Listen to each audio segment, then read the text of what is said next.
Programme मेरा पिंड मेरे खेत ਵਿੱਚ ਤੁਹਾਡਾ ਬਹੁਤ-ਬਹੁਤ ਸਵਾਗਤ ਹੈ। ਮੈਂ ਹਾਂ ਬਲਵਿੰਦਰ ਸਿੰਘ ਤੇ ਤੁਹਾਨੂੰ ਪਤਾ ਹੈ ਕਿ ਅਸੀਂ ਤੁਹਾਡੇ ਨਾਲ ਵੱਖ-ਵੱਖ ਵਿਸ਼ਿਆਂ ਤੇ ਗੱਲਬਾਤ ਕਰਦੇ ਰਹਿੰਦੇ ਹਾਂ ਔਰ ਅੱਜ ਜਿਸ ਵਿਸ਼ੇ ਤੇ ਅਸੀਂ ਗੱਲਬਾਤ ਕਰਨ ਜਾ ਰਹੇ ਹਾਂ ਕਿਸਾਨ ਵੀਰੋ, ਤੁਹਾਨੂੰ ਪਤਾ ਹੈ ਕਿ ਕਣਕ ਜਿਹੜੀ ਆ ਉਹ ਹਾੜੀ ਦੀ ਮੁੱਖ ਫਸਲ ਹੈ। ਉਹਦੀ ਬਿਜਾਈ ਹੋ ਗਈ ਹੈ ਔਰ ਬਿਜਾਈ ਤੋਂ ਬਾਅਦ ਜਦੋਂ ਵੀ ਤੁਹਾਨੂੰ ਪਤਾ ਕਿ ਕਿਸਾਨ ਕੋਈ ਵੀ ਫਸਲ ਬੀਜਦਾ ਤੇ ਫਸਲ ਬੀਜਣ ਦੇ ਨਾਲ ਹੀ ਕੁਝ ਫਿਕਰ ਸ਼ੁਰੂ ਹੋ ਜਾਂਦੇ ਆ, ਚਾਹੇ ਉਹ ਕੀੜਿਆਂ ਮਕੌੜਿਆਂ ਦਾ ਹੋਵੇ, ਚਾਹੇ ਫਸਲ ਨੂੰ ਬਿਮਾਰੀ ਦਾ ਹੋਵੇ ਤੇ ਚਾਹੇ ਨਦੀਨਨਾਸ਼ਕਾਂ ਦਾ ਹੋਵੇ। ਤੇ ਇਹ ਫਸਲ ਜਿਹੜੀ ਕਣਕ ਹੈ ਹਾੜੀ ਦੀ ਤੁਹਾਨੂੰ ਪਤਾ ਕਿ ਮੁੱਖ ਫਸਲ ਹੈ ਤੇ ਇਹਨੂੰ ਨਦੀਨਨਾਸ਼ਕ ਵੀ ਇਹਦੇ 'ਚ ਪੈਦਾ ਹੋ ਜਾਂਦੇ ਆ, ਉਹਨਾਂ ਦੀ ਰੋਕਥਾਮ ਵੀ ਅਸੀਂ ਕਰਦੇ ਹਾਂ, ਬਿਮਾਰੀਆਂ ਦੀ ਵੀ। ਔਰ ਇਸ ਫਸਲ ਨੂੰ ਵਧੀਆ ਕਿਵੇਂ ਕੀਤਾ ਜਾ ਸਕਦਾ, ਨਦੀਨਨਾਸ਼ਕਾਂ 'ਤੇ ਕਿਵੇਂ ਕਾਬੂ ਪਾਇਆ ਜਾ ਸਕਦਾ, ਬਿਮਾਰੀਆਂ ਤੋਂ ਕਿਵੇਂ ਬਚਾਇਆ ਜਾ ਸਕਦਾ, ਇਸ ਵਿਸ਼ੇ 'ਤੇ ਗੱਲਬਾਤ ਕਰਨ ਲਈ ਅੱਜ ਸਾਡੇ ਨਾਲ ਮੌਜੂਦ ਨੇ ਡਾਕਟਰ ਬਲਕਾਰ ਚੰਦ ਜੀ, ਜਿਹੜੇ ਕਿ ਖੇਤੀਬਾੜੀ ਵਿਕਾਸ ਅਫਸਰ ਜਲੰਧਰ ਨੇ ਔਰ ਮਾਹਰ ਨੇ ਇਸ ਫਸਲ ਦੇ। ਜਦੋਂ ਕਣਕ ਦੀ ਹੁਣ ਬਿਜਾਈ ਹੋ ਗਈ ਆ ਅਤੇ ਇਹਦੇ ਵਿੱਚ ਨਦੀਨਨਾਸ਼ਕ ਜਿਹੜੇ ਆ ਉਹ ਵੀ ਪੈਦਾ ਹੋਣੇ ਸ਼ੁਰੂ ਹੋ ਗਏ ਆ। ਸਭ ਤੋਂ ਪਹਿਲਾਂ ਮੈਂ ਤੁਹਾਡੇ ਤੋਂ ਇਹ ਪੁੱਛਣਾ ਚਾਹੁੰਦਾ ਵੀ ਕਿਹੜੇ ਨਦੀਨ ਜਿਹੜੇ ਹੈਗੇ ਆ ਉਹ ਪੈਦਾ ਹੁੰਦੇ ਆ ਅਤੇ ਇਹਨਾਂ ਦੀ ਰੋਕਥਾਮ ਜਿਹੜੀ ਆ ਉਹ ਕਿਸਾਨ ਵੀਰ ਕਿਵੇਂ ਕਰਨ? ਕਣਕ ਦੇ ਵਿੱਚ ਕਈ ਤਰ੍ਹਾਂ ਦੇ ਜਿਹੜੇ ਨਦੀਨ ਹੁੰਦੇ ਆ, ਜਿਨ੍ਹਾਂ ਦੇ ਵਿੱਚੋਂ ਖਾਸ ਤੌਰ 'ਤੇ ਗੁੱਲੀ ਡੰਡਾ ਅਤੇ ਜਾਂ ਚੌੜੇ ਪੱਤਿਆਂ ਵਾਲੇ ਹੋ ਗਏ। ਗੁੱਲੀ ਡੰਡਾ ਅਤੇ ਜੌਂਦਰ ਮੇਨ ਹੋ ਗਈ। ਸਭ ਤੋਂ ਜ਼ਿਆਦਾ ਜਿਹੜਾ ਨੁਕਸਾਨ ਉਹ ਗੁੱਲੀ ਡੰਡੇ ਵੱਲੋਂ ਹੁੰਦਾ। ਉਸ ਤੋਂ ਬਾਅਦ ਚੌੜੇ ਪੱਤਿਆਂ ਵਾਲੇ ਹੋ ਗਏ। ਚੌੜੇ ਪੱਤਿਆਂ ਦੇ ਵਿੱਚ ਜਿੱਦਾਂ ਬਾਥੂ ਆ, ਮੈਨਾ, ਮੈਨੀ ਅਤੇ ਬਟਨ ਬੂਟੀ ਆ, ਇਹ ਜਿਹੜੇ ਆ ਚੌੜੇ ਪੱਤਿਆਂ ਦੇ ਵਿੱਚ ਆ ਜਾਂਦੇ ਆ। ਚੌੜੇ ਪੱਤੇ ਹੋਰ ਵੀ ਜਿਹੜੇ ਆ ਇਹਦੇ ਵਿੱਚ ਕਈ ਜਿਹੜੀਆਂ ਕਿਸਮਾਂ ਆ ਜਾਂਦੀਆਂ। ਅਤੇ ਸਭ ਤੋਂ ਪਹਿਲਾਂ ਤਾਂ ਸਾਨੂੰ ਇਹ ਨਦੀਨਾਂ ਦੀ ਪਹਿਚਾਣ ਹੋਣੀ ਚਾਹੀਦੀ ਹੈ, ਕਿਹੜੇ ਨਦੀਨ ਜਿਹੜੇ ਆ ਨੁਕਸਾਨ ਕਰ ਸਕਦੇ ਆ। ਦੂਸਰਾ, ਜਦੋਂ ਨਦੀਨ ਹੋ ਜਾਂਦੇ ਆ ਅਤੇ ਉਹ ਸਮਾਂ ਸਾਡੇ ਕੋਲ ਸਾਨੂੰ ਪਤਾ ਹੋਣਾ ਚਾਹੀਦਾ ਵੀ ਕਿਹੜੇ ਸਮੇਂ ਅਸੀਂ ਜਿਹੜੀ ਸਪਰੇਅ ਕਰਨੀ ਆ। ਅਕਸਰ ਕਿਸਾਨ ਵੀਰ ਕੀ ਕਰਦੇ ਆ ਵੀ ਜਦੋਂ ਨਦੀਨਨਾਸ਼ਕ ਉਦੋਂ ਸਪਰੇਅ ਕਰਦੇ ਆ ਜਦੋਂ ਨਦੀਨ 50-60 ਦਿਨ ਦੇ ਹੋ ਜਾਂਦੇ ਜੀ, ਅਤੇ ਉਹ ਸਹੀ ਸਟੇਜ ਨਹੀਂ ਹੁੰਦੀ ਜੀ। ਸਹੀ ਸਟੇਜ ਕੀ ਆ ਕਿ ਜਦੋਂ ਨਦੀਨ ਜਿੱਦਾਂ ਹੁਣ ਮੰਨ ਲਓ ਗੁੱਲੀ ਡੰਡਾ 2 ਤੋਂ 3 ਪੱਤੇ ਹੋ ਜਾਣ ਜਾਂ 35 ਤੋਂ 40 ਦਿਨਾਂ ਦੇ ਵਿੱਚ ਜਿਹੜੀ ਉਹ ਸਪਰੇਅ ਕਰਤੀ ਜਾਵੇ। ਉਹਦੇ ਵਿੱਚ ਫਿਰ ਜਿਹੜੇ ਚੌੜੇ ਪੱਤੇ ਵਾਲੇ ਨਦੀਨ ਆ, ਚੌੜੇ ਪੱਤੇ ਵਾਲੇ ਜਿਹੜੇ ਨਦੀਨ ਆ ਉਹ ਮੈਟਸਲਫਰਾਨ ਜਿਹੜੀ ਦਵਾਈ ਆ, ਜੇ ਤੁਸੀਂ ਟੌਪਕ ਆ ਜਾਂ ਪਿਊਮਾ ਪਾਵਰ ਆ, ਇਹ ਕੋਈ ਵੀ ਜਿਹੜੀਆਂ ਦਵਾਈਆਂ ਉਹਦੇ 'ਚ ਤੁਸੀਂ ਮਿਕਸ ਕਰਕੇ ਚੌੜੇ ਪੱਤਿਆਂ ਵਾਲੇ ਵੀ ਨਾਲ ਨਦੀਨ ਜਿਹੜੇ ਆ ਉਹ ਕੰਟਰੋਲ ਕਰ ਸਕਦੇ ਆ। ਚੌੜੇ ਪੱਤਿਆਂ ਵਿੱਚ ਕਈ ਵਾਰੀ ਜਿੱਥੇ ਨਹਿਰੀ ਪਾਣੀ ਲੱਗਦਾ ਜੀ, ਉੱਥੇ ਬਟਨ ਬੁੱਟੀ ਦਾ ਵੀ ਹਮਲਾ ਜ਼ਿਆਦਾ ਹੋ ਜਾਂਦਾ। ਉਹਦੇ ਵਾਸਤੇ ਏਮ ਜਾਂ ਫਿਨਿਟੀ ਜਿਹੜੀ ਦਵਾਈ ਆ 20 ਗ੍ਰਾਮ ਪੈਂਦੀ ਆ ਪ੍ਰਤੀ ਏਕੜ ਦੇ ਹਿਸਾਬ ਨਾਲ, ਤੁਸੀਂ ਉਹਦੀ 150 ਲੀਟਰ ਪਾਣੀ 'ਚ ਮਿਲਾ ਕੇ 35 ਦਿਨਾਂ ਦੇ ਵਿੱਚ 35 ਤੋਂ 40 ਦਿਨਾਂ ਦੇ ਵਿੱਚ ਸਪਰੇਅ ਕਰ ਸਕਦੇ ਹਾਂ। ਇਸ ਤੋਂ ਇਲਾਵਾ ਕੁਛ ਨਦੀਨ ਜਿਹੜੇ ਤੁਸੀਂ ਉਹਦੇ 'ਚ ਚੌੜੇ ਪੱਤਿਆਂ ਵਾਲੀ ਅਲੱਗ ਤੋਂ ਜਿਹੜੀ ਦਵਾਈ ਪਾਉਣ ਦੀ ਲੋੜ ਨਹੀਂ ਹੁੰਦੀ। ਉਹਦੇ ਵਿੱਚ ਕੀ ਆ, ਜਿਸ ਤਰ੍ਹਾਂ ਟੋਟਲ ਆ, ਅਟਲਾਂਟਿਸ ਆ, ਇੱਕ ਨਵੀਂ ਦਵਾਈ ਜਿਹੜੀ ਆ ਸ਼ਗਨ ਆਈ ਆ, ਸ਼ਗਨ 2111 ਅਤੇ ACM 9, ਇਹ ਜਿਹੜੀਆਂ ਇਹ ਨਦੀਨਨਾਸ਼ਕ ਜਿਹੜੇ ਨਵੇਂ ਆਏ ਆ। ਅਤੇ ਇਹ ਨਵੇਂ ਜਿਹੜੇ ਨਦੀਨਨਾਸ਼ਕ ਆ ਜਿੱਥੇ ਕੋਈ ਸਰੋਂ ਵਗੈਰਾ ਬੀਜੀ ਹੋਵੇ ਨਾ, ਉੱਥੇ ਆਪਾਂ ਨਹੀਂ ਕਰਨੀ। ਔਰ ਜਾਂ ਜਿਹੜੀ ਕਣਕ ਦੀ PVW 505 ਜਿਹੜੀ ਬੀਜੀ ਹੋਈ ਆ, ਉਨਤ 505 ਜਾਂ ਦੂਸਰੀ 505 ਹੋਵੇ, ਉੱਥੇ ਆਪਾਂ ਇਹਦੀ ਸਪਰੇਅ ਨਹੀਂ ਕਰਨੀ। ਤਾਂ ਇਹ ਮੁੱਖ ਤੌਰ 'ਤੇ ਜਿਹੜੇ ਨਦੀਨਾਂ ਦਾ ਇਹੀ ਆ ਕਿ ਇੱਕ ਜਿਹੜਾ ਸਪਰੇਅ ਟੈਕਨੀਕ ਸਾਡੀ ਪ੍ਰੋਪਰ ਹੋਣੀ ਚਾਹੀਦੀ ਆ। ਕਈ ਵਾਰੀ ਅਸੀਂ ਜਿਹੜੀ ਨੋਜ਼ਲ ਆ ਉਹ ਗਲਤ ਵਰਤ ਲੈਂਦੇ ਆ, ਕੱਟ ਵਾਲੀ ਜਾਂ ਟੱਕ ਵਾਲੀ ਨੋਜ਼ਲ ਜਿਹੜੀ ਆ ਉਹ ਸਾਨੂੰ ਵਰਤਣੀ ਚਾਹੀਦੀ ਆ। ਕਈ ਕਿਸਾਨ ਵੀਰ ਨਦੀਨ ਮਿਕਸ ਕਰਕੇ ਆਪਣੇ ਤੌਰ 'ਤੇ ਮਿਕਸ ਕਰਕੇ ਜਿਹੜੇ ਉਹ ਨਦੀਨ ਜਿਹੜੇ ਨਾਸ਼ਕ ਦਵਾਈਆਂ ਜਿਹੜੀਆਂ ਪਾ ਰਹੇ ਆ, ਉਹਦੇ ਨਾਲ ਨੁਕਸਾਨ ਕੀ ਹੁੰਦਾ ਕਿ ਅੱਗੇ ਤੋਂ ਜਿਹੜਾ ਇਹ ਫਿਰ ਨਦੀਨ ਜਿਹੜੇ ਆ ਹੋਰ ਜ਼ਿਆਦਾ ਤੇਜ਼ ਦਵਾਈ ਜਿਹੜੀ ਪਾਉਣੀ ਪੈਂਦੀ ਆ, ਫਿਰ ਉਹ ਮਰਦੇ ਨਹੀਂ ਅਤੇ ਉਹਨਾਂ ਦੇ ਵਿੱਚ ਇੱਕ ਇਮਿਊਨਿਟੀ ਮਤਲਬ ਬਣ ਜਾਂਦੀ ਆ ਕਿ ਉਹ ਜਿਹੜੇ ਤੁਹਾਨੂੰ ਮਤਲਬ ਉਹ ਹਮਲਾ ਆਪਾਂ ਤਾਂ ਸਪਰੇਅ ਕਰ ਰਹੇ ਹਾਂ ਕਹਿਣਾ ਦਵਾਈ ਮਾੜੀ ਆ, ਪਰ ਉਹਨੇ ਅਸਰ ਨਹੀਂ ਕਰਨਾ ਫਿਰ ਦਵਾਈ ਨੇ। ਠੀਕ ਹੈ ਜੀ। ਇਸ ਕਰਕੇ ਜਿਹੜੇ ਨਦੀਨਨਾਸ਼ਕ ਆ ਸਹੀ ਸਮੇਂ 'ਤੇ, ਦੂਸਰਾ ਮਿਕਸ ਨਾ ਕੀਤਾ ਜਾਵੇ। ਔਰ ਜਿਨ੍ਹਾਂ ਦੇ ਉੱਪਰ ਜਿੱਦਾਂ ਚੌੜੇ ਪੱਤੇ ਵਾਲੇ ਆ, ਜਿਨ੍ਹਾਂ ਵਿੱਚ ਆਪਾਂ ਚੌੜੇ ਪੱਤਿਆਂ ਵਾਲੇ ਜਿਹੜੇ ਮੈਟਸਲਫਰਾਨ ਆ ਉਹ ਤਾਂ 10 ਗ੍ਰਾਮ ਪੈਂਦੀ ਆ, ਜਾਂ ਫਿਨਿਟੀ ਜਿਹੜੀ 20 ਗ੍ਰਾਮ ਪੈਂਦੀ ਆ। ਇਹ ਲਾਫੈਂਡਾ ਦਵਾਈ ਵੀ ਆ, ਇਹ ਆਪਾਂ ਉਹਦੇ 'ਚ ਪਾ ਸਕਦੇ ਹਾਂ ਜੀ। ਇੱਕ ਡਾਕਟਰ ਸਾਹਿਬ, ਜਿਵੇਂ ਮਤਲਬ ਸਾਡੇ ਜਿਹੜੇ ਕਿਸਾਨ ਵੀਰ ਹੈ ਉਹ ਸਪਰੇਅ ਵੀ ਕਰਦੇ ਆ ਅਤੇ ਜਿਹੜੀਆਂ ਦਵਾਈਆਂ ਵਗੈਰਾ ਉਹ ਵੀ ਨਦੀਨਾਂ ਨੂੰ ਖ਼ਤਮ ਕਰਨ ਲਈ ਕਰਦੇ ਆ। ਇੱਕ ਤਾਂ ਤੁਹਾਡੇ ਨਾਲ ਗੱਲਬਾਤ ਕਰਕੇ ਇਹ ਪਤਾ ਲੱਗਾ ਕਿਸਾਨ ਵੀਰੋ ਕਿ ਜਿਹੜੇ ਨਦੀਨਾਂ ਨੂੰ ਖ਼ਤਮ ਕਰਨ ਦੀ ਗੱਲ ਡਾਕਟਰ ਸਾਹਿਬ ਹੋਣਾ ਨੇ ਕਹੀ ਹੈ, ਉਹ ਇੱਕ ਤਾਂ ਵਿਭਾਗ ਵੱਲੋਂ, ਖੇਤੀਬਾੜੀ ਵਿਭਾਗ ਵੱਲੋਂ, ਯੂਨੀਵਰਸਿਟੀ ਵੱਲੋਂ ਤੁਹਾਡੇ ਵੱਲੋਂ ਜਿਹੜੀ ਉਹਨਾਂ ਨੂੰ ਰਿਕਮੈਂਡ ਕੀਤੀ ਜਾਂਦੀ ਆ, ਦੱਸਿਆ ਜਾਂਦਾ ਇੱਕ ਤਾਂ ਉਹ ਦਵਾਈਆਂ ਜਿਹੜੀਆਂ ਉਹ ਇਸਤੇਮਾਲ ਕਰਨ। ਦੂਜਾ ਡਾਕਟਰ ਸਾਹਿਬ ਇਹ ਮੈਂ ਪੁੱਛਣਾ ਚਾਹੁੰਦਾ ਤੁਹਾਨੂੰ ਕਿ ਜਿਵੇਂ ਪੰਜਾਬ ਦੁਆਬਾ ਮਾਝਾ ਤੇ ਮਾਲਵਾ ਖੇਤਰ ਦੇ ਜ਼ੋਨਾਂ 'ਚ ਵੰਡਿਆ ਹੋਇਆ, ਕੀ ਇਹ ਜਿਹੜੇ ਨਦੀਨ ਹੈ ਇਹ ਵੱਖਰੇ ਵੱਖਰੇ ਏਰੀਏ ਵਿੱਚ ਵੱਖਰੇ ਵੱਖਰੇ ਦੇਖੇ ਜਾਂਦੇ ਆ? ਇਹਦੇ ਬਾਰੇ ਥੋੜਾ ਦੱਸੋ। ਤਕਰੀਬਨ ਜਿਹੜੇ ਕਣਕ ਦੇ ਮੁੱਖ ਤੌਰ ਤੇ ਆ, ਜਿੱਦਾਂ ਜਿਹੜੀਆਂ ਹਲਕੀਆਂ ਜ਼ਮੀਨਾਂ ਚੌੜੇ ਪੱਤਿਆਂ ਦੇ ਉੱਥੇ ਅਕਸਰ ਹੋ ਜਾਂਦੀ ਆ। ਹਲਕੀਆਂ ਜ਼ਮੀਨਾਂ 'ਚ ਕੋਈ ਜੌਂਦਰ ਦੀ ਜਿਹੜੀ ਸਮੱਸਿਆ ਹੋ ਜਾਂਦੀ ਆ, ਜਿਹੜੀਆਂ ਮੈਂ ਦਵਾਈਆਂ ਦੱਸੀਆਂ ਜੌਂਦਰ ਦੀ ਸਮੱਸਿਆ ਵੀ ਉਹਦੇ ਨਾਲ ਹੱਲ ਹੋ ਜਾਂਦੀ ਆ। ਤੇ ਤਕਰੀਬਨ ਲਗਭਗ ਇਹ ਸਾਰੇ ਨਦੀਨ ਪੂਰੇ ਪੰਜਾਬ 'ਚ ਹੀ ਪਾਏ ਜਾਂਦੇ ਆ। ਇਹਦੇ ਨਾਲ ਜਿੱਥੇ ਕਿਸਾਨ ਵੀਰੋ ਅਸੀਂ ਨਦੀਨਾਂ ਦੀ ਗੱਲ ਕੀਤੀ ਆ, ਉਹਨਾਂ ਦੀ ਰੋਕਥਾਮ ਦੀ ਡਾਕਟਰ ਬਲਕਾਰ ਚੰਦ ਜੀ ਉਹਨਾਂ ਨੇ ਤਾਂ ਆਪਾਂ ਨੂੰ ਸਾਰਿਆਂ ਨੂੰ ਦੱਸਿਆ। ਉਹਦੇ ਨਾਲ ਨਾਲ ਜਿਹੜੇ ਫਸਲ ਨੂੰ ਕੀੜੇ ਲੱਗਣੇ, ਕੀੜੇ ਮਕੌੜੇ ਜਿਹੜੇ ਲੱਗਣੇ ਉਹ ਵੀ ਫਸਲ ਨੂੰ ਤਬਾਹ ਕਰ ਦਿੰਦੇ ਆ। ਉਹਦੀ ਰੋਕਥਾਮ ਅਸੀਂ ਕਿਵੇਂ ਕਰੀਏ, ਕਿਸ ਸਮੇਂ ਕਰੀਏ, ਕਿਹੜੀ ਸਪਰੇ, ਕਿਹੜੀ ਦਵਾਈ ਉਹ ਅਸੀਂ ਇਸਤੇਮਾਲ ਕਰੀਏ, ਉਹ ਵੀ ਡਾਕਟਰ ਸਾਹਿਬ ਉਹਨਾਂ ਨੂੰ ਪੁੱਛਦੇ। ਡਾਕਟਰ ਸਾਹਿਬ ਹੁਣ ਕੀੜਿਆਂ ਮਕੌੜਿਆਂ ਦੀ ਜਿਹੜੀ ਆ ਨਾ ਉਹ ਵੀ ਇੱਕ ਬੜੀ ਵੱਡੀ ਕਿਸਾਨਾਂ ਲਈ ਇੱਕ ਸਮੱਸਿਆ ਹੈ। ਬਿਲਕੁਲ ਜੀ ਬਿਲਕੁਲ, ਕਿਉਂਕਿ ਹੁਣ ਜਿਹੜਾ ਸਮਾਂ ਜਿਹੜਾ ਹੁਣ ਜਿੱਦਾਂ ਜਿੱਦਾਂ ਗਰਮੀ ਸ਼ੁਰੂ ਹੋਣੀ ਆ ਤੇ ਕੀੜੇ ਮਕੌੜਿਆਂ ਦਾ ਵੀ ਹਮਲਾ, ਕਈ ਵਾਰੀ ਚੇਪਾ ਹਮਲਾ ਹੋ ਗਿਆ, ਕਈ ਜਗ੍ਹਾ ਹਲਕੀਆਂ ਜ਼ਮੀਨਾਂ ਉੱਥੇ ਸਿਉਂਕ ਦਾ ਹਮਲਾ ਹੋ ਜਾਂਦਾ। ਸਿਉਂਕ ਦਾ ਸਭ ਤੋਂ ਮੁੱਖ ਕੀੜਾ ਜਿੱਦਾਂ ਹੁਣ ਸਿਉਂਕ ਹੋ ਗਈ ਜਾਂ ਚੇਪਾ ਹੋ ਗਿਆ। ਇੱਕ ਜਿਹੜੀ ਆ ਤਣੇ ਦੀ ਗੁਲਾਬੀ ਸੁੰਡੀ ਹੁੰਦੀ ਆ, ਸੈਨਿਕ ਸੁੰਡੀ ਆ। ਕੁਛ ਤਾਂ ਜਿਹੜੀਆਂ ਸੁੰਡੀਆਂ ਜਦੋਂ ਫਸਲ ਪੱਕਣ ਦੇ ਕਿਨਾਰੇ ਹੁੰਦੀ ਆ ਉਦੋਂ ਉਹਦਾ ਹਮਲਾ ਜ਼ਿਆਦਾ ਹੁੰਦਾ। ਹੁਣ ਖਾਸ ਤੌਰ 'ਤੇ ਸਿਉਂਕ ਜੇ ਪਹਿਲਾਂ ਹਮਲਾ ਹੋ ਜਾਂਦਾ ਕਈ ਵਾਰੀ, ਤਾਂ ਅਸੀਂ ਇਹੀ ਕਿਸਾਨ ਵੀਰਾਂ ਨੂੰ ਕਹਿੰਦੇ ਆ ਕਿ ਉਹ ਸਿਉਂਕ ਨੂੰ ਜਿਹੜਾ ਬੀਜ ਨੂੰ ਸੋਧ ਕੇ ਬੀਜੋ।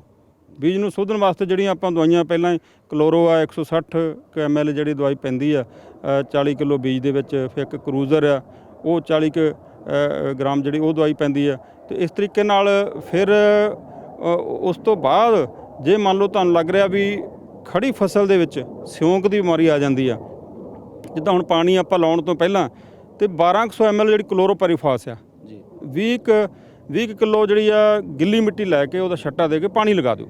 ਉਹਦੇ ਨਾਲ ਸਿਉਂਕ ਦੀ ਸਮੱਸਿਆ ਜਿਹੜੀ ਆ ਉਹਦੇ ਨਾਲ ਹੱਲ ਹੋ ਜੂਗੀ। ਦੂਸਰਾ ਹੈਗਾ ਚੇਪਾ ਜਾਂ ਤੇਲਾ ਵੀ, ਆਮ ਜ਼ਿਮੀਂਦਾਰ ਤੇਲਾ ਵੀ ਕਹਿ ਦਿੰਦੇ ਆ, ਠੀਕ ਨਾ। ਚੇਪੇ ਦਾ ਹਮਲਾ ਜਦੋਂ ਥੋੜ੍ਹਾ ਗਰਮੀ ਸ਼ੁਰੂ ਹੁੰਦੀ ਆ ਉਦੋਂ ਹਮਲਾ ਹੋ ਜਾਂਦਾ, ਅਕਸਰ ਹੋ ਜਾਂਦਾ ਇਹ। ਅਤੇ ਉਹਦੇ ਵਾਸਤੇ ਕਈ ਵਾਰੀ ਕਾਹਲੀ ਦੇ ਵਿੱਚ ਕਈ ਵਾਰੀ ਕਿਸਾਨ ਵੀਰ ਜਿਹੜੇ ਆ ਉਹ ਸਪਰੇਅ ਕਰਨ ਲੱਗ ਪੈਂਦੇ ਆ। ਪਹਿਲਾਂ ਸਾਨੂੰ ਇਹ ਦੇਖਣਾ ਚਾਹੀਦਾ ਕਿ ਉੱਥੇ ਜਿਹੜੀਆਂ ਕੁਦਰਤੀ ਤੌਰ 'ਤੇ ਜਿਹੜੇ ਸਾਡੇ ਮਿੱਤਰ ਕੀੜੇ ਆ, ਜਿਸ ਤਰ੍ਹਾਂ ਇੱਕ ਲਾਲ ਪੂੰਡੀ ਹੁੰਦੀ ਆ, ਉਹਦੇ ਉੱਪਰ ਚਿਟਕਣੇ ਜਿਹੇ ਹੁੰਦੇ ਆ, 6-7 ਲੱਗੇ ਹੁੰਦੇ ਆ, ਕਾਲੇ ਕਾਲੇ ਧੱਬੇ ਹੁੰਦੇ ਆ। ਉਹ ਕੁਦਰਤੀ ਤੌਰ 'ਤੇ ਉਹਦਾ ਬੱਚਾ ਵੀ ਜਿਹੜਾ ਬਾਲਗ ਵੀ ਉਹਦਾ ਜਿਹੜਾ ਗਰੱਬ ਕਹਿੰਦੇ ਉਹਨੂੰ, ਉਹ ਵੀ ਤੇਲੇ ਨੂੰ ਖਾਂਦਾ। ਪਹਿਲਾਂ ਤਾਂ ਅਸੀਂ ਮਿੱਤਰ ਕੀੜੇ ਜੇ ਕਾਫੀ ਮਾਤਰਾ 'ਚ, ਤਾਂ ਫਿਰ ਉਹਨੇ ਤੇਲੇ ਨੂੰ ਆਪਣੇ ਆਪ ਹੀ ਕੰਟਰੋਲ ਕਰ ਲੈਣਾ। ਫਿਰ ਵੀ ਸਾਨੂੰ ਥੋੜ੍ਹਾ ਜਿਹਾ ਦੇਖਦੇ ਰਹਿਣਾ ਚਾਹੀਦਾ ਖੇਤ ਵਿੱਚ ਜਾ ਕੇ ਅਸੀਂ ਫਿਰ ਜੇ ਸਾਨੂੰ ਲੱਗ ਰਿਹਾ ਵੀ ਤੇਲੇ ਦਾ ਹਮਲਾ ਥੋੜ੍ਹਾ ਜ਼ਿਆਦਾ ਹੋ ਗਿਆ ਅਤੇ ਅਸੀਂ 4 ਪਾਸਿਓਂ ਖੇਤ ਦੇ ਅਸੀਂ 10-10 ਸਿੱਟੇ ਦਾ ਦੇਖੀਏ, ਸਿੱਟਿਆਂ ਦੇ ਵਿੱਚ ਜੇ 5 ਤੇਲੇ ਸਿੱਟਿਆਂ ਦੇ ਉੱਪਰ ਹਮਲਾ ਹੋ ਗਿਆ, ਫਿਰ ਅਸੀਂ ਜਿਹੜਾ 2 ਦਵਾਈਆਂ ਦੀ ਸਪਰੇਅ ਕਰ ਸਕਦੇ ਹਾਂ। ਇੱਕ ਤਾਂ ਜਿਹੜੀ ਆਪਾਂ ਐਕਟਾਰਾ ਦਵਾਈ ਆ 20 ਗ੍ਰਾਮ ਥਾਇਮੋਥੋਕਸਮ ਆ, ਉਹਨੂੰ 80 ਤੋਂ ਲੈ ਕੇ 100 ਲੀਟਰ ਪਾਣੀ 'ਚ ਮਿਲਾ ਕੇ। ਔਰ ਦੂਸਰਾ ਜਿਹੜਾ ਨੀਮ ਬੇਸਡ ਇੱਕ ਜਿਹੜਾ ਘੋਲ ਵੀ ਬਣਾ ਸਕਦੇ ਆਪਾਂ ਨਿੰਮ ਦੇ। ਉਹਦੇ 'ਚ ਕੀ ਆ ਕਿ 2 ਕਿਲੋ ਜਿਹੜਾ ਨਿੰਮ ਦਾ ਘੋਲ, ਹੁਣ ਨਿੰਮ ਦਾ ਘੋਲ ਜਿਹੜਾ 100 ਲੀਟਰ ਪਾਣੀ 'ਚ ਮਿਲਾ ਕੇ ਉਹਦੀ ਸਪਰੇਅ ਕਰ ਦਿਓ। ਇਹ ਕੁਦਰਤੀ ਤੌਰ 'ਤੇ ਜਿਹੜੇ ਜੈਵਿਕ ਖੇਤੀ ਵੀ ਕਣਕ ਦੀ ਕਰਦੇ ਆ ਉਹਨਾਂ ਵਾਸਤੇ ਵੀ ਬਹੁਤ ਵਧੀਆ। ਅਤੇ ਨਿੰਮ ਦਾ ਘੋਲ ਬਣਾਉਣਾ ਕਿਵੇਂ ਆ? ਨਿੰਮ ਦਾ ਘੋਲ ਕਿ ਉਹਦੇ ਵਿੱਚ ਜਿੱਦਾਂ 4 ਕਿਲੋ ਆਪਾਂ ਹਰੀਆਂ ਟਹਿਣੀਆਂ ਲੈ ਲਈਏ, ਹਰੇ ਪੱਤੇ ਲੈ ਲਈਏ, ਅਤੇ ਇਹ ਨਿੰਮ ਦੇ, ਠੀਕ ਹੈ ਜੀ, ਉਹਨਾਂ ਨੂੰ 10 ਲੀਟਰ ਪਾਣੀ 'ਚ ਮਿਲਾ ਕੇ ਅਤੇ 30 ਮਿੰਟ ਲਈ, ਅੱਧੇ ਘੰਟੇ ਲਈ ਉਹਨੂੰ ਮਤਲਬ ਉਹਨੂੰ ਪਾਣੀ 'ਚ ਉਬਾਲ ਕੇ ਉਹਦਾ ਜਿਹੜਾ ਕੱਪੜ ਛਾਣ ਕਰਕੇ ਉਹ ਅਸੀਂ ਘੋਲ ਲੈ ਲਈਏ। ਉਹਦੇ 'ਚ 2 ਲੀਟਰ ਜਿਹੜਾ 100 ਲੀਟਰ 'ਚ ਮਿਲਾ ਕੇ ਅਸੀਂ ਉਹਦੀ ਸਪਰੇਅ ਕਰ ਦਈਏ ਅਤੇ ਉਹ ਕੁਦਰਤੀ ਤੌਰ 'ਤੇ ਉਹਦੇ ਨਾਲ ਜਿਹੜਾ ਉਹਦਾ ਇਲਾਜ ਹੋ ਜਾਂਦਾ। ਮਤਲਬ ਦੂਸਰੇ ਸਾਨੂੰ ਕੀਟਨਾਸ਼ਕ ਦੀ ਲੋੜ ਨਹੀਂ ਪੈਂਦੀ। ਇੱਕ ਆ ਜਿਹੜਾ ਡਾਕਟਰ ਸਾਹਿਬ ਤੁਸੀਂ ਦੱਸਿਆ ਕਿ ਜਿਹੜੇ ਆ ਮਿੱਤਰ ਕੀੜੇ, ਇਹ ਮਤਲਬ ਕਈ ਸਾਡੇ ਕਿਸਾਨ ਵੀਰਾਂ ਨੂੰ ਪਤਾ ਹੀ ਨਹੀਂ ਹੋਣਾ ਵੀ ਆਹ ਕੀੜਾ ਲੱਗਾ, ਇਹ ਦੂਜੇ ਕੀੜੇ ਨੂੰ ਜਿਹੜਾ ਸਾਡਾ ਨੁਕਸਾਨ ਕਰਦਾ ਉਹ ਉਸ ਕੀੜੇ ਨੂੰ ਖਾ ਜਾਊਗਾ। ਜੀ ਇੱਕ ਤਾਂ ਇਹਦੇ ਬਾਰੇ। ਦੂਜਾ, ਕਈ ਵਾਰੀ ਸਾਡੇ ਕਿਸਾਨ ਵੀਰ ਜਿਹੜੇ ਆ ਉਹ ਸਪਰੇਅ ਕਰਨ ਲੱਗਿਆਂ ਜਾਂ ਜਿਹੜੀ ਸਖਤ ਦਵਾਈਆਂ ਜਾਂ ਸਟਰੋਂਗ ਦਵਾਈਆਂ ਜਿਹਨੂੰ ਆਪਾਂ ਕਿਹਾ ਜਾ ਸਕਦਾ ਸਪਰੇਅ ਵਾਲੀਆਂ, ਉਹ ਇਸ ਕਰਕੇ ਵੀ ਲੇਟ ਪਾਉਂਦੇ ਆ ਵੀ ਕਿਤੇ ਇਹਦੇ ਨਾਲ ਕੀੜਿਆਂ ਦੇ ਨਾਲ ਫਸਲ ਨੂੰ ਨਾ ਕੋਈ ਨੁਕਸਾਨ ਸਾਡੀ ਨੂੰ ਹੋ ਜਾਏ। ਇਹਦੇ ਬਾਰੇ ਵੀ ਥੋੜ੍ਹਾ ਫਸਲ ਨੂੰ ਨੁਕਸਾਨ ਤਾਂ ਦੇਖੋ ਅਸੀਂ ਇਹੀ ਕਹਿੰਦੇ ਹਾਂ, ਪਹਿਲੀ ਗੱਲ ਜਿਹੜੀ ਸਿਫਾਰਿਸ਼ ਕੀਤੀ ਆ ਉਹੀ ਦਵਾਈ ਪਾਓ ਜਿਹਦੀ ਸਿਫਾਰਿਸ਼ ਕੀਤੀ ਹੋਈ ਆ। ਦੂਸਰੀ ਦਵਾਈ ਪਾਉਣੀ ਨਹੀਂ ਚਾਹੀਦੀ ਔਰ ਸਹੀ ਢੁਕਵੇਂ ਸਮੇਂ 'ਤੇ ਪਾਉਣੀ ਚਾਹੀਦੀ ਹੈ। ਦੂਸਰਾ, ਜਿਹੜੇ ਕੀੜੇ ਮਕੌੜਿਆਂ ਦੇ ਵਿੱਚ ਜਿੱਦਾਂ ਸਿਉਂਕ ਤੋਂ ਬਾਅਦ ਚੇਪਾ ਆਪਾਂ ਕਵਰ ਕਰ ਲਿਆ। ਚੇਪੇ ਤੋਂ ਬਾਅਦ ਕਈ ਵਾਰੀ ਜਿੱਥੇ ਹੁਣ ਹੈਪੀ ਸੀਡਰ ਨਾਲ, ਖਾਸ ਤੌਰ 'ਤੇ ਜਿੱਥੇ ਹੈਪੀ ਸੀਡਰ ਨਾਲ ਕਣਕ ਦੀ ਬਿਜਾਈ ਕੀਤੀ ਹੈ, ਮੁੱਢ ਖੜ੍ਹੇ ਆ, ਉੱਥੇ ਕਈ ਵਾਰੀ ਜਿਹੜੇ ਤਣੇ ਦੀ ਗੁਲਾਬੀ ਸੁੰਡੀ ਹਮਲਾ ਹੋ ਜਾਂਦਾ, ਕਿਉਂਕਿ ਉਹ ਜਿਹੜੀ ਆਪਾਂ ਪਹਿਲੀ ਫਸਲ ਲਈ ਹੁੰਦੀ ਆ ਝੋਨਾ, ਉਹਦੇ ਮੁੱਢ ਹੁੰਦੇ ਆ, ਮੁੱਢਾਂ ਦੇ ਵਿੱਚ ਹੀ ਉਹਦੇ ਜਿਹੜੇ ਅੱਗੇ ਆਂਡੇ ਜਾਂ ਉਹ ਬੱਚਾ ਬਣ ਜਾਂਦਾ ਤੇ ਉਹ ਜਿਹੜਾ ਤਣਾ ਜਿਹੜਾ ਉਹ ਕਟਾਈ ਕਰ ਦਿੰਦਾ। ਜਿਹੜੇ ਆਪਣਾ ਛੋਟੇ ਜਦੋਂ ਬੂਟੇ ਹੁੰਦੇ ਆ ਕਣਕ ਦੇ ਤੇ ਉਹ ਤਣਾ ਕੱਟ ਦਿੰਦਾ, ਤੇ ਸਾਨੂੰ ਪਤਾ ਲੱਗ ਜਾਂਦਾ ਵੀ ਇਹ ਬੂਟਾ ਮਰ ਗਿਆ। ਤੇ ਉਹਦੇ ਵਿੱਚ ਤਾਂ ਖਾਸ ਤੌਰ ਤੇ ਇਹੀ ਆ ਵੀ ਦਿਨ ਦੇ ਸਮੇਂ ਜ਼ਿਮੀਂਦਾਰ ਭਰਾਵਾਂ ਨੂੰ ਜਿਹੜਾ ਪਾਣੀ ਲਾਉਣਾ ਚਾਹੀਦਾ, ਕਿਉਂਕਿ ਬਹੁਤ ਸਾਰੇ ਪੰਛੀ ਆ, ਉਹ ਵੀ ਸਾਡੇ ਇੱਕ ਮਿੱਤਰ ਹੋ ਗਏ, ਕਿਉਂਕਿ ਪੰਛੀ ਜਿਹੜੇ ਆ ਆਪਣੇ ਆਪ ਜਿਹੜੇ ਉਹ ਬਹੁਤ ਸਾਰੇ ਉਹ ਸੁੰਡੀਆਂ ਜਿਹੜੀਆਂ ਚੁਗ ਲੈਂਦੀਆਂ। ਠੀਕ ਹੈ ਜੀ। ਦੂਸਰਾ ਜਿਹੜਾ ਹਮਲਾ ਕਈ ਵਾਰੀ ਜਦੋਂ ਫਸਲ ਪੱਕਣ ਦੇ ਕਿਨਾਰੇ ਆ ਤੇ ਉਸ ਵਕਤ ਸਿੱਟੇ ਦੇ ਉੱਪਰ ਵੀ ਹਮਲਾ ਕਰ ਜਾਂਦੀ, ਅਮਰੀਕਨ ਸੁੰਡੀ ਕਰ ਦਿੰਦੀ ਆ। ਖਾਸ ਤੌਰ ਤੇ ਜਿਹੜੇ ਸਾਡੇ ਕਪਾਹ ਵਾਲਾ ਏਰੀਆ ਆ, ਉਹ ਬੈਲਟ ਜਿਹੜੀ ਆ, ਉੱਥੇ ਇਹ ਕਈ ਵਾਰੀ ਹਮਲਾ ਹੋ ਜਾਂਦਾ ਤੇ ਉਹ ਦਾਣਿਆਂ ਦੇ ਉੱਪਰ ਹਮਲਾ ਕਰ ਜਾਂਦੀ, ਸਿੱਟਿਆਂ ਦੇ ਉੱਪਰ। ਤੇ ਝਾੜ ਵੀ ਉਹਦੇ ਨਾਲ ਫਿਰ ਘਟ ਜਾਂਦਾ ਡਾਕਟਰ ਸਾਹਿਬ? ਕੁਦਰਤੀ ਗੱਲ ਆ, ਕੋਈ ਵੀ ਚਾਹੇ ਨਦੀਨ ਹੈ, ਚਾਹੇ ਕੋਈ ਬਿਮਾਰੀ ਹੈ, ਚਾਹੇ ਕੀੜਾ ਮਕੌੜੇ ਦਾ ਹਮਲਾ ਹੁੰਦਾ ਤੇ ਉਹ ਝਾੜ ਤੇ ਫਰਕ ਪੈਂਦਾ ਹੀ ਪੈਂਦਾ। ਤੇ ਉਸ ਤੋਂ ਬਾਅਦ ਇੱਕ ਸੈਨਿਕ ਸੁੰਡੀ ਆ। ਸੈਨਿਕ ਸੁੰਡੀ ਜਿਹੜੀ ਆ ਉਹ ਤਾਂ ਜਦੋਂ ਸਿੱਟੇ ਨੂੰ ਕਈ ਵਾਰੀ ਕੱਢਣ ਦੀ ਰਾਤ ਦੇ ਸਮੇਂ ਕੱਢਦੀ ਆ ਤੇ ਉਹਦੇ ਵਿੱਚ ਕੀ ਆ, ਜਿਹੜੀ ਐਕਲੈਕਸ ਹੈ 400 ml ਕੁਇਨੋਨਫਾਸ ਜਾਂ ਐਕਲੈਕਸ ਦਵਾਈ ਹੁੰਦੀ ਆ, ਉਹਨੂੰ 100-150 ਲੀਟਰ ਪਾਣੀ 'ਚ ਮਿਲਾ ਕੇ ਉਹਦੀ ਸਪਰੇਅ ਕਰਤੀ ਜਾਵੇ। ਜਦੋਂ ਉਹ ਕਰਨੀ ਸਪਰੇਅ ਸ਼ਾਮ ਦੇ ਟਾਈਮ ਹੈ, ਕਿਉਂਕਿ ਉਹ ਦਿਨ ਦੇ ਟਾਈਮ ਜਿਹੜੀ ਆ ਉਹ ਸੁੰਡੀ ਜਿਹੜੀ ਆ ਉਹ ਲੁਕ ਜਾਂਦੀ ਹੈ, ਤਰੇੜਾਂ ਦੇ ਵਿੱਚ ਫਸ ਜਾਂਦੀ ਆ, ਮਤਲਬ ਲੁਕ ਜਾਂਦੀ ਆ। ਉਹਨੇ ਦਿਨ ਦੇ ਟਾਈਮ ਹਮਲਾ ਨਹੀਂ ਕਰਨਾ, ਸ਼ਾਮ ਦੇ ਟਾਈਮ ਹਮਲਾ ਕਰਦੀ ਆ। ਇਸ ਕਰਕੇ ਸੈਨਿਕ ਸੁੰਡੀ ਉਹ ਕਈ ਵਾਰ ਸਿੱਟੇ ਵੀ ਕੁਤਰ ਦਿੰਦੀ ਆ ਤੇ ਸੈਨਿਕ ਸੁੰਡੀ ਦਾ ਇਸ ਤਰੀਕੇ ਨਾਲ ਆਪਾਂ ਕੰਟਰੋਲ ਕਰ ਸਕਦੇ ਹਾਂ। ਉਸ ਤੋਂ ਬਾਅਦ ਆ ਜਾਂਦੀਆਂ ਜੀ ਇਹਦੀਆਂ ਜਿਹੜੀਆਂ ਹੁਣ ਅੱਗੇ ਬਿਮਾਰੀਆਂ ਦੀ ਆਪਾਂ ਗੱਲ ਕਰ ਲੈਂਦੇ ਹਾਂ। ਤੇ ਬਿਮਾਰੀਆਂ ਦੇ ਵਿੱਚ ਆਹ ਸਮਾਂ ਜਿਹੜਾ ਸਾਡੇ ਕੋਲ ਬਹੁਤ ਜ਼ਰੂਰੀ ਆ ਕਿ ਅਸੀਂ ਆਪਣੇ ਖੇਤਾਂ ਦੇ ਵਿੱਚ ਲਗਾਤਾਰ ਉਹਦਾ ਸਰਵੇਖਣ ਕਰਦੇ ਰਹੀਏ।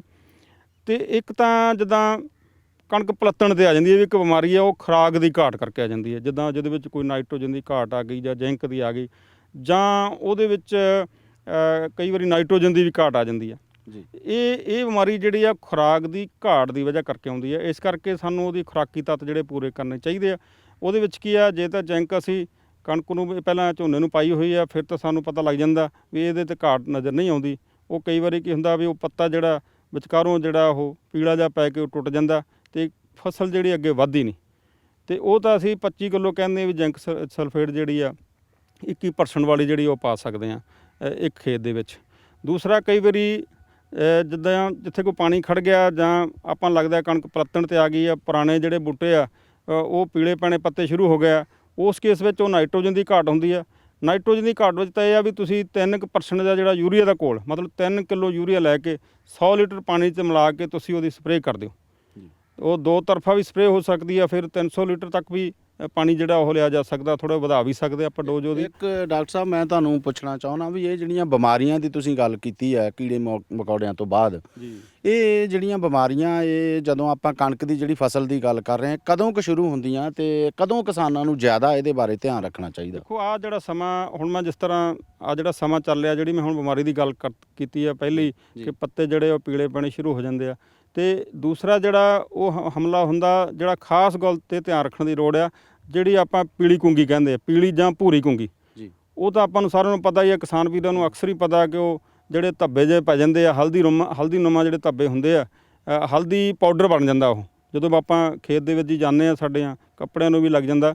ਤੇ ਇਸ ਕੇਸ ਵਿੱਚ ਤਾਂ ਹੁਣ ਸਰਵੇਖਣ ਕਰਨ ਦੀ ਜ਼ਰੂਰਤ ਆ, ਕਿਉਂਕਿ ਜਦੋਂ ਮੌਸਮ ਠੰਡਾ ਹੁੰਦਾ ਉਦੋਂ ਉਹਦਾ ਹਮਲਾ ਜ਼ਿਆਦਾ ਹੁੰਦਾ।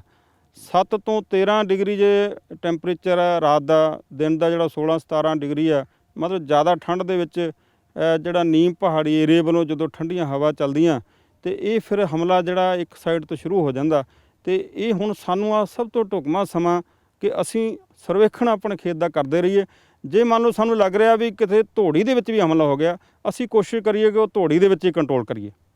ਧੋੜੀ ਦੇ ਵਿੱਚ ਕੰਟਰੋਲ ਕਰਨ ਵਿੱਚ ਕੀ ਆ, ਦਵਾਈਆਂ ਤਾਂ ਉਹੀ ਆਪਾਂ ਜਿਹੜੀਆਂ ਜਾਂ ਟਿਲਟ ਪਾ ਸਕਦੇ ਹਾਂ, ਨੀਟੀਵੋ 120 ਕੁ ਗ੍ਰਾਮ ਆ, ਤੇ ਇਹ ਜਿਹੜੀਆਂ 2-3 ਦਵਾਈਆਂ, ਇੱਕ ਕਸਟੋਡੀਆ ਦਵਾਈ ਹੋਰ ਆਈ ਆ, ਉਹ ਵੀ 200 ਗ੍ਰਾਮ ਆ।